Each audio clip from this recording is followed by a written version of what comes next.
Hey guys, welcome back to Sparkman Homestead. My name is Krista, and today we are on day number 10, I believe, of the pantry challenge. So yesterday I actually had full intent of making a white chicken chili, and it was a super good idea because it was going to sit in the crock pot all day. I was going to get my computer work done. And guess what I forgot to do in the morning? I completely forgot to get the crock pot stuff ready. So it came like 2 o'clock and I was like, oh, what's on my menu for tonight?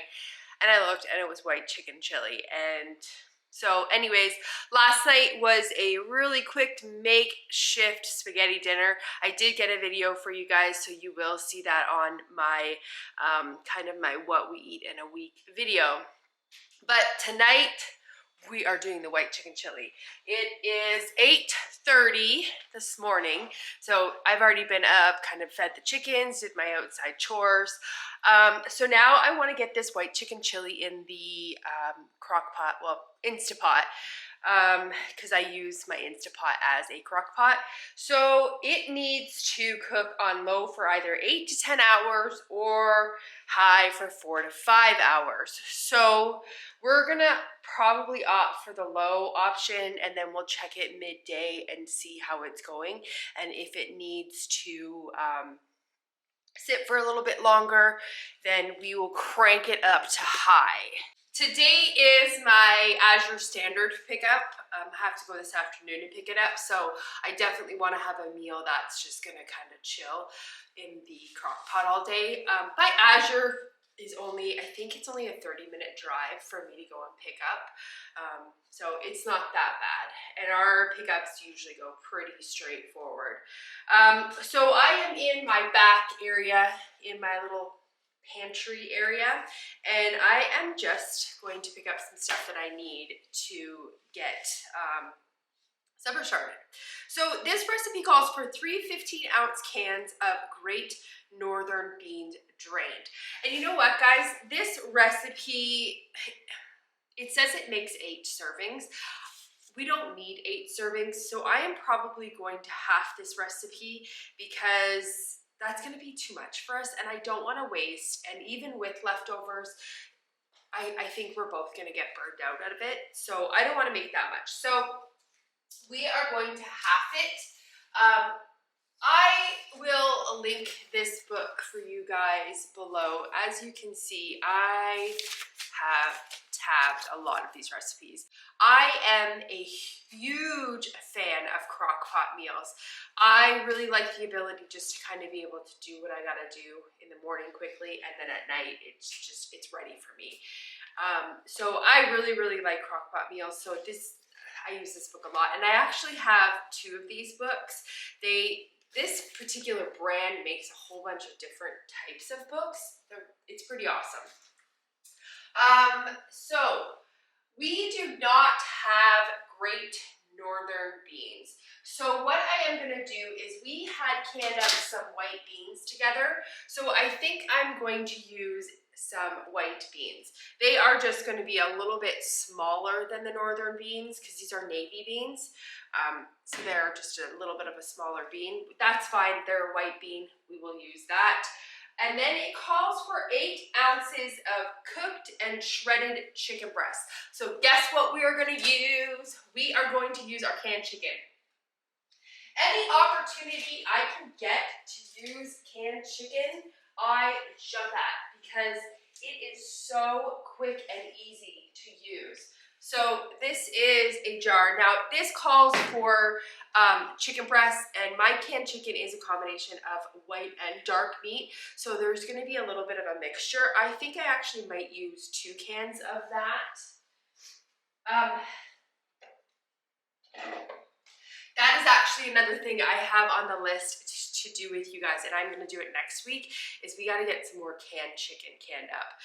Because now I'm only down to 1 jar of just the shredded boneless stuff. I do have, it looks like about 6 jars of the bone-in, but the shredded I gravitate towards more. So we'll get that project done next week. But so I think that is all we actually need. Oh, we need chicken broth, but I actually have that in my kitchen.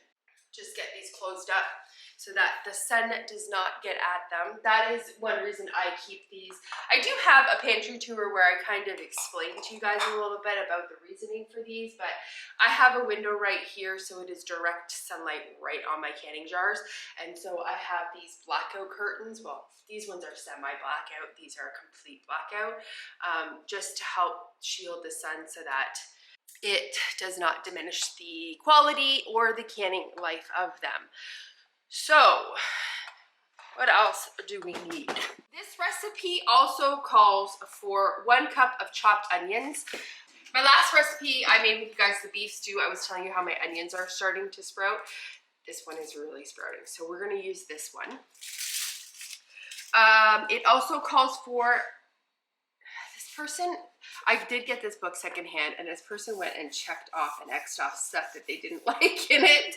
And so I can't read if that's 1.5, it's 1.5 cups of chopped yellow, red, or green bell pepper. I am going to use some frozen bell pepper. These are from my garden. These are actually from my 21 garden. This is why I'm telling you guys, I need to get that freezer cleaned out because this is from 2021, that garden. So I really need to get that cleared out. So we're gonna use those. And then it calls for 2 jalapeno peppers, stemmed, seeded, and chopped. This is an optional thing to put in there. We have some in my freezer, so we will use these up. And we like it spicy, so that'll be perfect. And then we just need to add some seasoning, and then we gotta get that chicken broth out. I like to have some of my stuff in my pantry back there, and then I also like to keep stuff right in my kitchen so that I can grab it right away. So this recipe calls for 3.5 cups of chicken broth. So we will get a quart out. We'll get a quart out, and if I need any more than this, what I will do is I will just add water to this because this is a very condensed chicken broth that I made, so it is fine if we add water to it. The other thing I have been noticing with these recipes and with my canned goods that I'm using in them, when I can my vegetables and my broth, I actually don't use a salt in it. So I am having to over salt these dishes because I think they're thinking when you are adding like chicken broth that you're adding like a full sodium salted chicken broth, and I don't salt my stuff. So if you're seeing me add a lot of salt in my recipes, it's usually because I am using my canned goods, which I have not previously salted. So just, if you are making the recipe, just taste test. Because you don't want to over salt, because I went and over salted because I don't salt anything. Keep that in mind when following my recipes. All right, so we need to get that onion chopped up. And as I say in all my videos, I chop my onions up very large because Steven does not like onions, and I really like the flavoring that they give to the dish, but I also like the option for him to be able to pick those onions out right before we eat it, right before he eats it, so I cut them large, but you can do it whatever dice you want to dice them at. I got my food scrap bag out. I always keep my scraps in there for when I'm making broth. I actually need to get another batch of beef broth going. So I am gonna probably be using that up soon. I use a lot of broth. I'm also just taking kind of the center of this onion out because you see where it is sprouting. I don't want that bitter taste of it. And I'd imagine, I have heard that you can actually use these as like a green onion, but we'll just add them in our stock bag. Okay, so that is how I am going to chop them, very, very large pieces, like I said, just because I want to give Steven the option of being able to pick them out.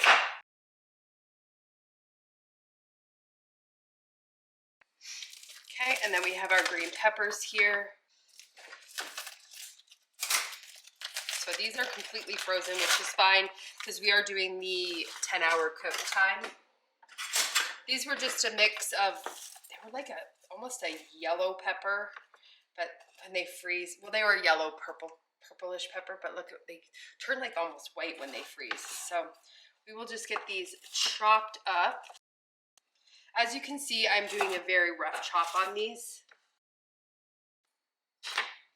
Add these to this bowl.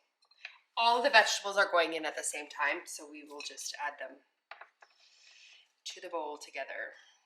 I had said to you guys that I was halving this recipe and then went and proceeded to grab the amount of chicken that I would need for the whole recipe, same with the chicken stock. So 1 can of beans is gonna be perfectly fine for this because again, we are halving this recipe. And then we're gonna put in 1 can of chicken and we'll see how we'll see how it looks and see if we need to maybe add more to it. What I'm doing right now is I am just getting the beans rinsed and I am also getting the chicken rinsed.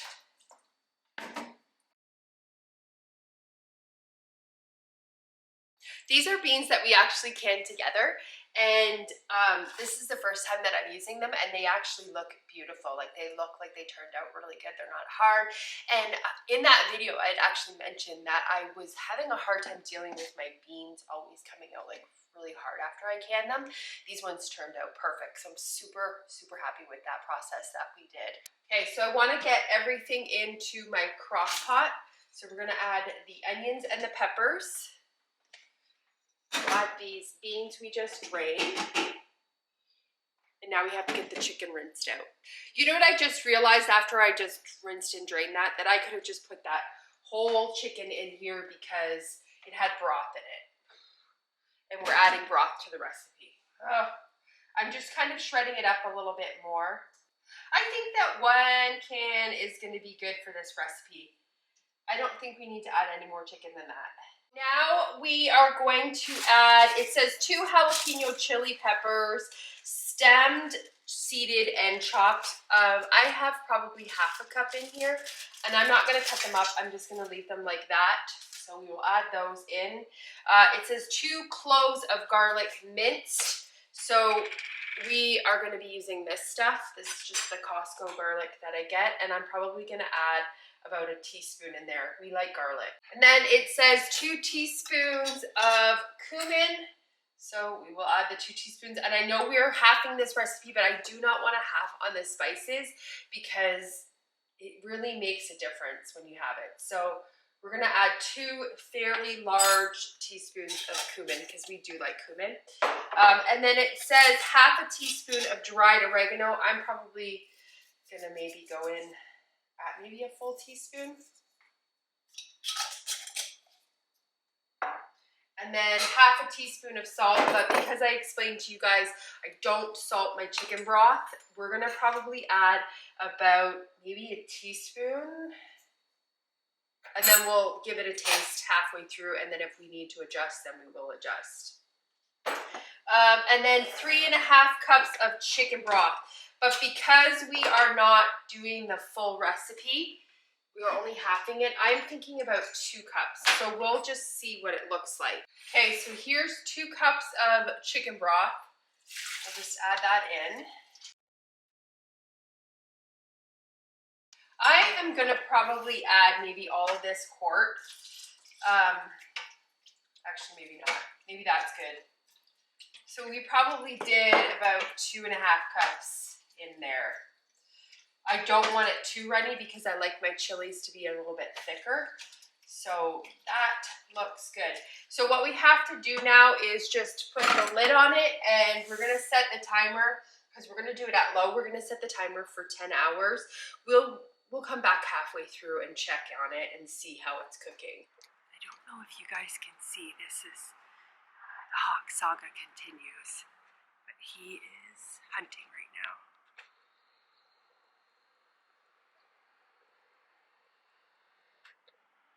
See him up there?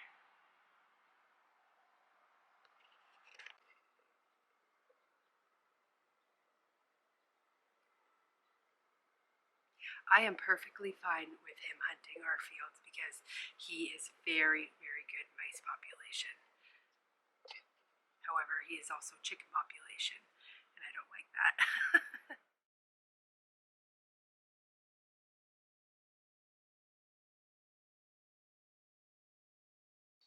I'm checking the back part of my Instapot because if you don't have that thing on right, unfortunately, it does not cook right. So I was just checking to see. I just recently replaced it because I broke my other one, and it doesn't seem to like go on and seal correctly. So hopefully it'll be fine. Like I said, we'll check it in a couple hours and check the process. So this is good for 10 hours. When it is done, it suggests adding sour cream, cheese, and nacho chips on top of it, like a tortilla chip. So we will we'll do that when we plate it up tonight. So let's leave this to get done. The other fun thing that I am going to do with you guys tonight or today is I am going to make a it's a chocolate cake, but it has no sugar. It actually uses banana as a sweetener, and I am trying to really watch my sugar intake because this cold happened because of too much sugar. So my body does not handle large amounts of sugar. It definitely handles sugar fine. I'm not diabetic by any means, and I can eat sugar. But what happens is when I eat too much of it, my body's immune system just completely drops, and unfortunately, I get sick. So that's what happened over the holiday, and it escalates very quick in my body, and now I have an infection. So anyways, very long story. I'm making some chocolate cake with no sugar. It is using a banana. So we are going to make that today together. I found it on Pinterest. I've never made it before, so I'm super excited to make it with you guys and we can experiment and see how it turns out. What I'm gonna do right now is I'm just gonna quickly have some breakfast and then I will come back and we will get that cake all started. Again, it'll be an experiment because I have never made this cake before, but you know, I love experimenting with recipes because hey, if it doesn't turn out, it doesn't turn out. You know, chickens get food. And in this case, it doesn't have any sugar in it, so it should be chicken safe, but it actually has chocolate in it. So I don't know if we'll give that to the chickens. But anyways, if it doesn't work out, it doesn't work out. And if it does work out, then we just got a new recipe that we can be making. So I love experimenting. Stephen calls those types of things, whenever I'm making a new recipe, he labels them experiment night. And that's kind of his like, it's experiment night tonight. But anyways, okay. I need my coffee and I need my breakfast. So I will be back with you guys after I'm done eating. Okay, I'm all done my breakfast and I went upstairs and I actually printed off the recipe for the cake. It is called Healthier Chocolate Cake. The only thing that I do not have that the recipe actually calls for is Greek yogurt. I have that regular plain yogurt that we made up. I am going to try to use that in this recipe. Fingers crossed it works out. The only thing that I'm thinking is Greek yogurt is a thicker consistency and my yogurt is kind of runny. So we may have to sub in a little bit of extra flour to kind of soak up that moisture. Or we may use less of it. Don't know. We're gonna make it work to what we have because again, we are not going to the grocery store. So it is called a Healthier Chocolate Cake. I found this recipe on Pinterest. In the website or the blog that it came from is called The First Year Blog. I will link the recipe below for you guys in case it does turn out and you want to give it a try, or if you just want to experiment with it like I did. So we're gonna get that started. Also, the other thing that I found last night when I was up late pinning things, which is, I would highly not recommend doing that. Pinterest late at night usually equals me going to bed very hungry because I start like finding all of these recipes that I want to do and it's just a recipe for disaster. So I would not recommend pinning late at night. But anyways, I found a recipe for it's called Healthier Butterfinger. I so want to try this recipe. This one is from the blog, I think it was called Eat Bird Food. I'm not sure. But if we do decide to make this, I will link it. I cannot make it until later though, because it does require cornflakes and we do not have any cornflakes. And again, pantry challenge, we're not going to be going to get cornflakes. So this, I just want to give you guys, this looks delicious. And once I can go to the grocery store, this is something we are going to be making together because I love Butterfingers. Like I absolutely love them. So if I can find something that is a healthy version of it, thumbs up. So anyways, we'll get making this chocolate cake right now. I actually have to get my apron on before we start this because I fed my sourdough and look at, like I wear my stuff. So every time I'm in the kitchen, it's a mess. And I don't know why I don't just, as soon as I wake up in the morning, I should automatically just put my apron on because otherwise I end up wearing all my food. So the reason that kind of spawned me to wanting to try this recipe is, number one, I have been like craving like a nice treat.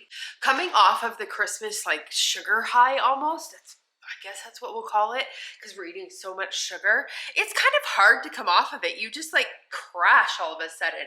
And I guess because I got sick, it was easy for me to come off of it because I was forced to not eat it. My body, it was just like, literally my body threw me into cold turkey mode without my consent. So what kind of got me thinking about doing this recipe is that I have these bananas and they are starting to go. So as soon as I seen this recipe, I thought, I'm not really craving banana bread.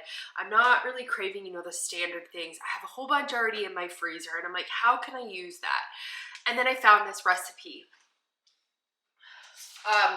Now this recipe uses 3 bananas, so we're gonna have a leftover banana, which is fine. That can go into the freezer. It uses honey, it uses peanut butter. So there's quite a bit of stuff in here. It also says it can be made gluten-free. So I am using an all-purpose flour, but it does say right on here that it can be made gluten-free and it turns out really, really well gluten-free. It says they use the King Arthur gluten-free and they measure for regular flour. But we're not doing gluten-free today. We're just using regular flour. But it is an option if you wanted to do that. But like I said, I'm going to be linking the recipe below for you guys so you can kind of read and see how you want to make it work for you. We need to get this oven preheated at 350. I just want to check, yep. Whenever I make sourdough, I always raise my shelves in my oven, so I always want to check before I start cooking and also make sure that there's nothing in the oven.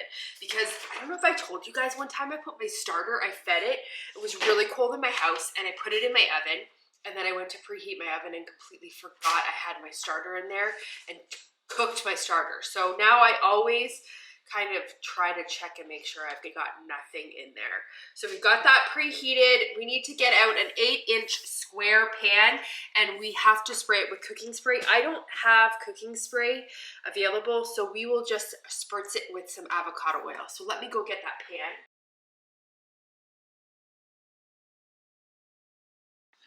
Got my pan.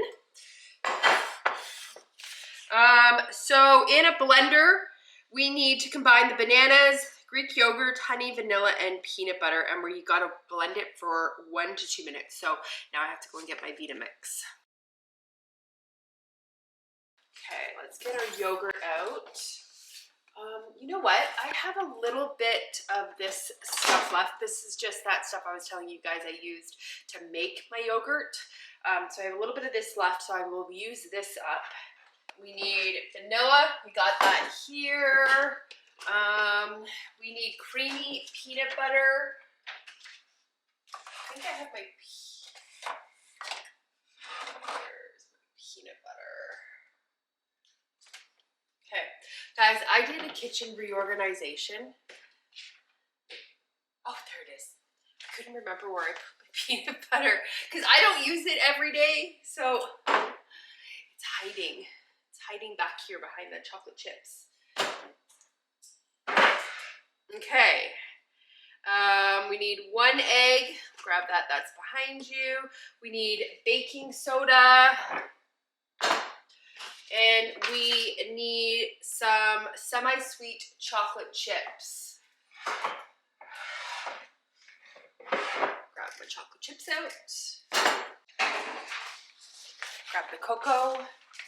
Oh, we need flour. We're gonna go back here and grab some honey. And you know what? As I'm looking through this recipe, it doesn't call for salt. That's really strange. There's no salt in this. Well, we'll make it as the recipe says, but I'm already having doubts with no salt. So what I'm doing is I'm just grabbing some honey back here because it does call for 1/3 cup of honey. And I have that special I have a little bit in my cupboard, but it's not gonna be enough. So we'll just get out this honey. Okay, I think we have everything we need. I need to get the egg washed off, and then we'll just crack it into here. So let me grab that egg and get it rinsed off. Okay, we are just gonna get our pan greased up. I just dab a little bit on here and just use my hands to kind of spread all the oil around it. I see they have these really cool misters that you can buy. You just put your own oil in it, you shake it, and then it mists it. I really want to get one. I have like a little sprayer, but it sprays like clumps, and it doesn't mist it, and I really want to get a mist one. Okay, I need to wash my hands now. Let's get this aside. You don't need it just yet. All right, so to the blender, we are going to add our bananas. So the recipe calls for 3 ripe bananas. So we will put 3 in here. I like to have bananas with my breakfast granola, but lately I have been trying to eat through my frozen fruit because I have quite a bit of it, and soon enough, before I know it, we will be in berry season again, which is my favorite season is strawberries and raspberries. I'm so excited about that. Okay, so we've got our 3 bananas. We will leave this banana out because it needs to go into the freezer. What is next? We need Greek yogurt. So again, we are gonna be subbing this yogurt, and it is a lot more runnier than Greek yogurt.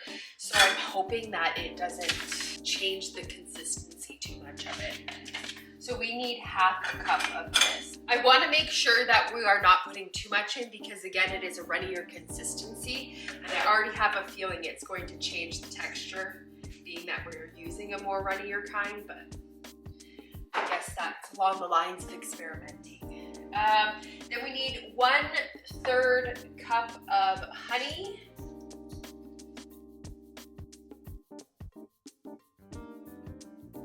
We need 1 teaspoon of vanilla.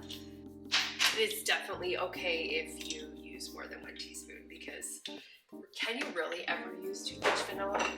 I don't think so. And then we need to add 2 tablespoons of peanut butter. And I am just using this creamy kind from Costco.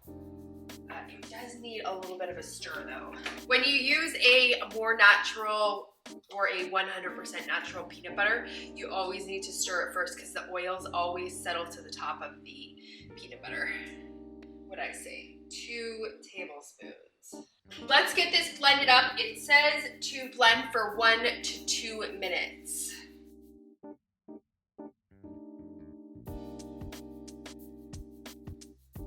Okay, I did like less than 30 seconds. I don't think in these directions it is taking into account that I have a very, very, very high-powered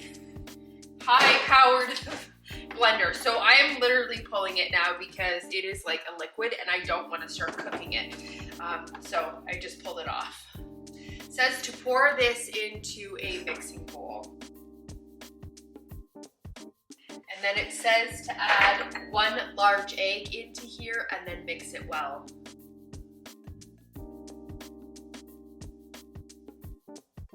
We have to do our dry ingredients now, and it just says to add it all into here, but I always like to do my dry ingredients in a separate bowl, and then that way I can just mix it and then add it. That way I make sure that I get everything incorporated. So to this bowl, we are gonna add our flour, and this recipe calls for 1.5 cups of all-purpose flour. Now it does, again, the note on it says that gluten-free can be used, and it says just measure 1 for 1 gluten-free flour. So 1.5 cups of flour. We're gonna add 1/3 cup of cocoa powder, 1.5 teaspoons of baking soda. You know what? I actually want to get a thing for baking soda. My baking soda is super clumpy and I don't want it to end up clumpy in here, so I am just gonna put it in this and sip it out. So we need 1.5 teaspoons of baking soda. We'll just use a fork and just kind of get this blended. Okay, and then we're gonna add this, and it just says mix until it's incorporated.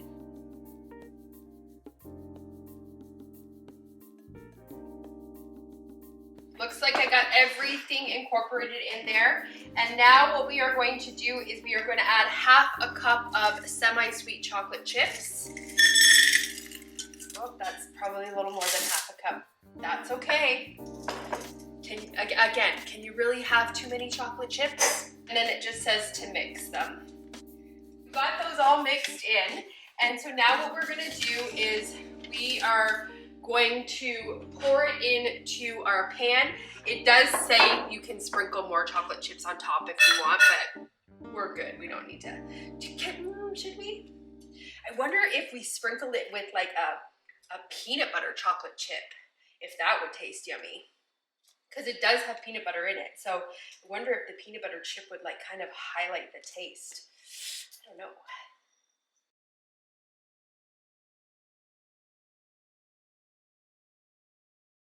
All I'm doing is I'm just like taking it and lightly dropping it because what that does is it helps bring up the air bubbles. Should we put peanut butter chips on it? I don't know what we should do. I think we'll leave them out. Because I think I'm gonna do like a light chocolate frosting on it anyway. So we'll leave it out. So what we have to do now is we have to put it into the oven for 27 to 35 minutes until a toothpick comes out clean. So we'll start it at 27 and then we'll check from there, and then it'll probably take 35 knowing my oven, but we will set it for 27 just in case.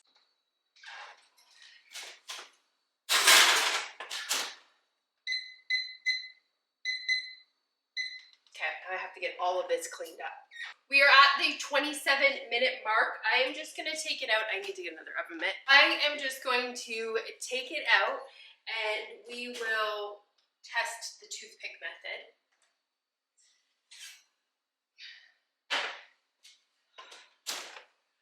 Look at the rise on that. Ooh. It's smelling good. Just don't know if it's cooked all the way through. No, it's not cooked all the way through, and I didn't think it would be. My oven is super, it takes forever to cook. But you know what? That top is cooked. So I am going to get some tin foil and just tent it over top, and then we'll put it back in for like another, I want to say 10 minutes because my oven runs cool, not hot. So it takes things a lot longer to cook in my oven for some reason. I'm just gonna tent it like that because I don't want the top to burn, but the inside is not cooked yet.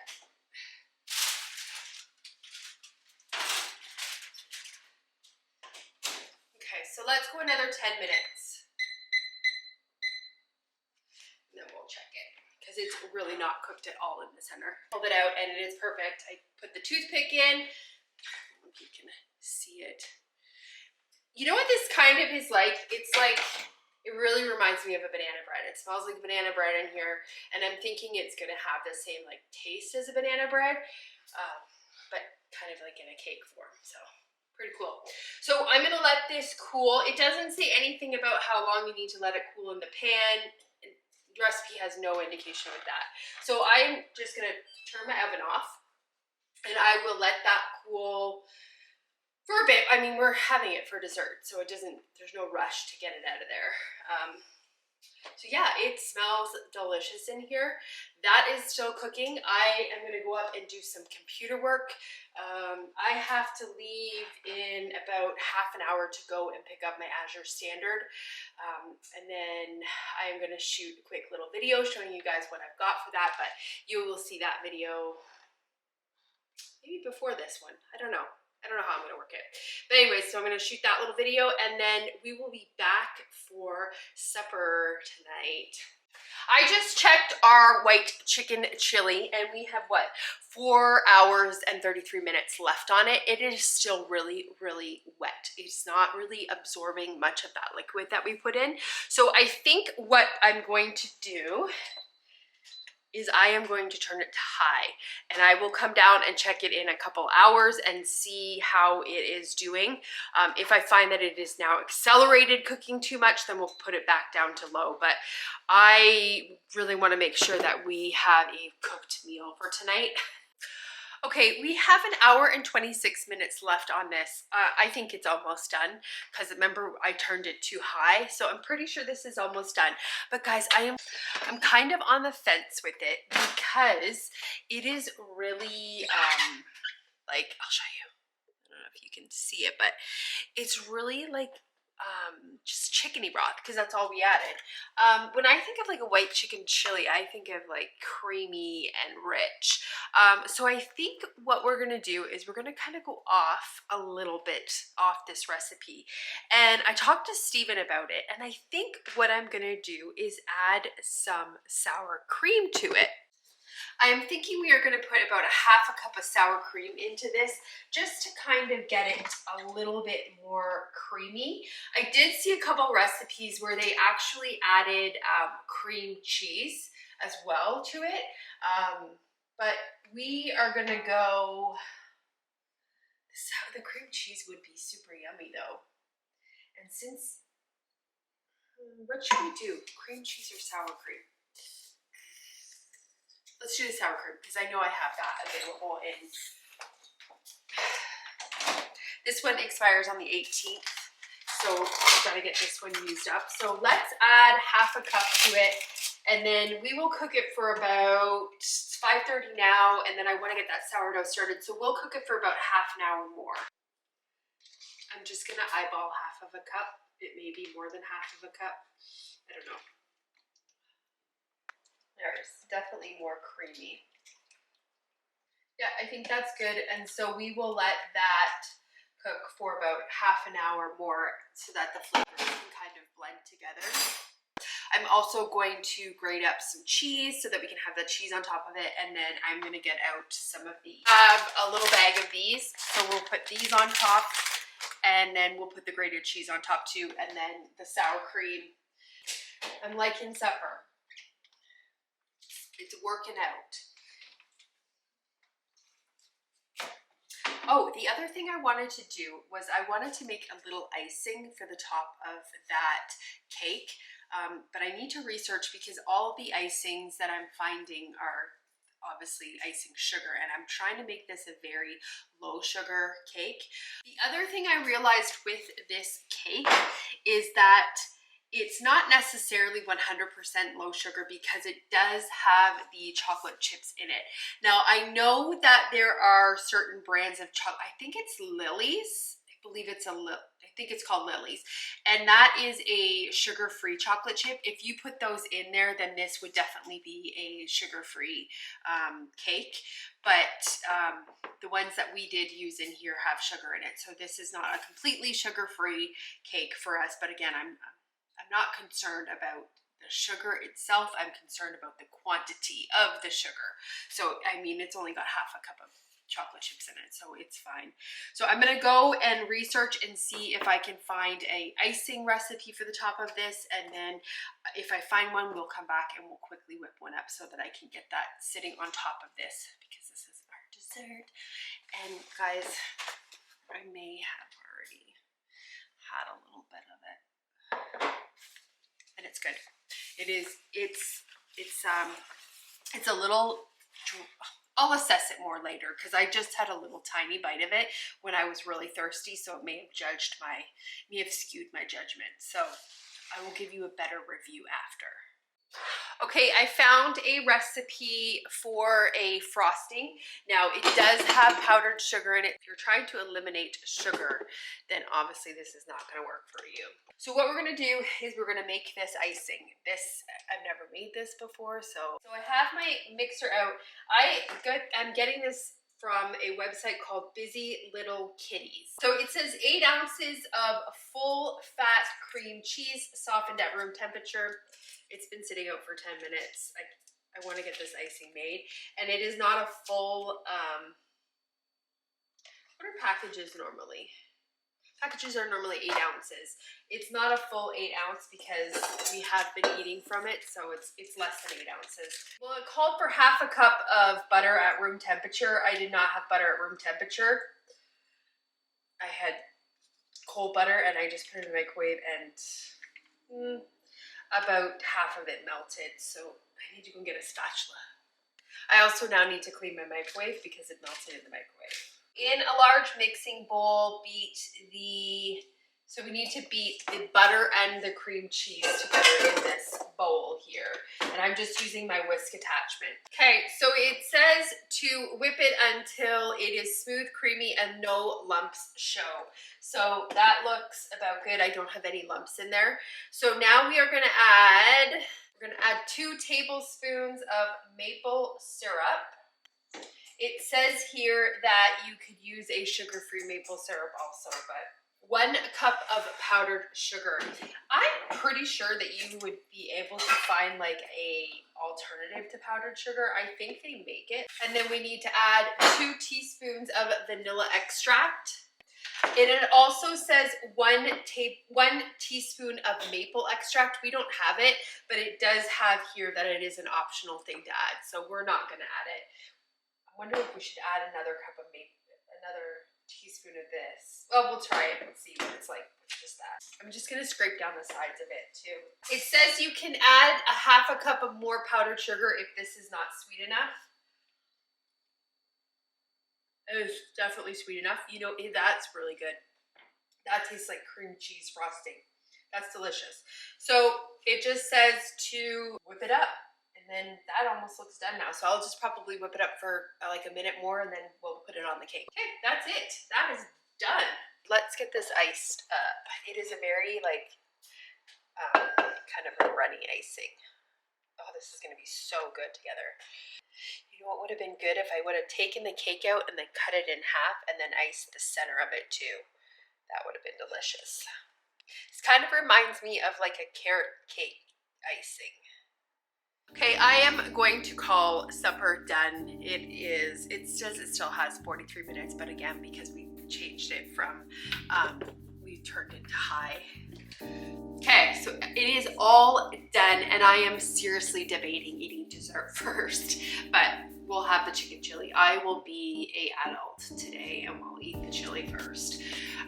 Thank you guys so much for watching today's video and I hope you enjoyed, what was it, day 10? I had a fun day cooking that low sugar cake with you and I hope you guys give it a try because that little tiny corner that I had, it really did taste delicious. So give it a try. Let me know in the comments if you try it, if you like it.